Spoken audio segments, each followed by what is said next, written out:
Sup everyone, I'm Female Otaku, and I'm here to review episode 2 of God Eater. And yes, I am back over in my room, and if you did not know, I'm not going to be reviewing all those episodes that I missed on Friday and Saturday, but I'm still going to be watching those shows, just I don't have time to review them.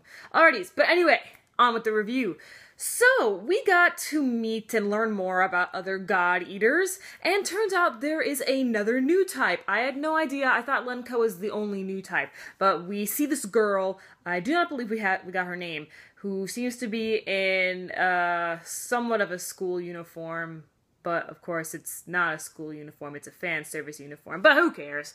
Anyway, so she's pretty interesting, and she thinks of herself pretty highly. She's all like, I'm the best God Eater I know, and I'm like, oh, really? So we're gonna have to see her skills, see what her God arc is like, and see which new type is better. She's probably better than Lenka right now, since, you know, Lenka really hasn't had much training. The weird thing is that they're sending Lenka out even though he still didn't get his training. That's the funny thing. I understand why they're sending him out, but it's also kind of stupid that they're sending him out since he only trained like once, and he was detained for a couple of days. So it's like, hey, you know, you've been detained for a couple of days, and you haven't trained in even more days than that, but you know what? We're gonna give you a chance to go and fight some origami. So, I don't know, I found that a little weird, but whatever, it's fine. It's still a little weird though.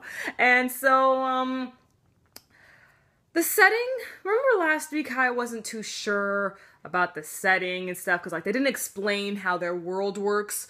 Unfortunately, they still didn't do that, but I saw some images in the background that kind of helped me piece some things together. You see, during the flashback with Eric's death, we saw a building in the background, like not really just a building, like a city. So there are multiple buildings in the background, okay? And I was like, oh, so they're near a city? And then you saw like the walls where the God Eater lives. So I'm assuming that the city happens to be somewhat nearby where the God Eater's base are, and then all the origami for some reason just head over to the God Eater base. And if they're not over at the God Eater base, then they're kind of heading towards the city, and the God Eaters are like, oh no! So then, you know, they gotta go save the day and stuff. And not only that, I saw a mother and a kid. She's all like, thank you so much for saving us. And I'm just all like, whoa, where did you come from? Like, that was a little odd, but I don't know, I'm trying to piece things together here, but, you know, I still want to learn more about the origami themselves. Like, how long have they been there? Have they always been there? How long have God Eaters and God Arcs been around? Like, I still need some information. And so, Lenka is going to be kept under surveillance, and they're going to send him out there to go kill some origami with another new type, which is that girl that I mentioned earlier. And, remember last week I said that the episode was pretty silent and I only noticed about 2 songs playing? Well, this week's episode, the first half was like silent. It was dead. There was nothing in the background, okay? But then when we got over to the second half of the episode, then you hear some music, so I'm like, oh, so they know what music is. It's like, okay.